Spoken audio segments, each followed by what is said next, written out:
Waking nightmare. I came to a Buddhist temple on a 4-day silent meditation retreat after many failed attempts at trying to practice appeasing my mind.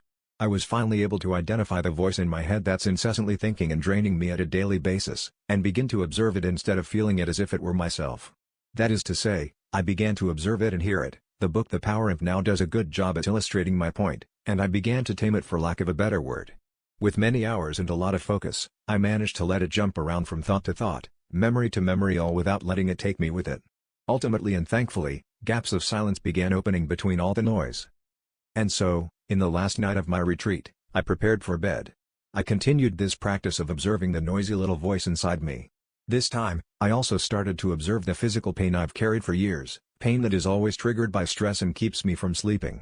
In my dreams, I find myself holding a tiny little Ziploc bag for my mother, who's talking to someone I don't recall. In this little bag, there was a gigantic bug, the size of a pinto bean, and similar in color, with hard and jagged legs and a gigantic sting that protrudes from the back.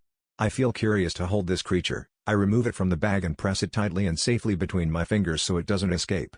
The bug gets angry and struggles to break free. I feel its powerful hind legs pushing against my thumb with its sharp spikes.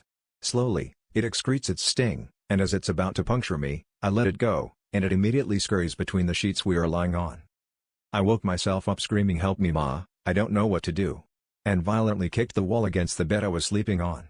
As I turn the lights on and shut my eyes again to recover from the nightmare, I see as if my mind was layered with a plexiglass, with small beige bugs scurrying around and obscuring any thoughts that are playing behind them. I open my eyes. Yes, I'm awake. I close my eyes again and I see now the face of a gigantic bug opening its mouth cavity and coming towards me. I open my eyes again, and a terrifying thought pops through, the voice in my head. I closed my eyes again. Keeping my composure at the sight of the bug, which was still there, I asked, "Friend or foe?" Without a second's hesitation, I heard, "Foe."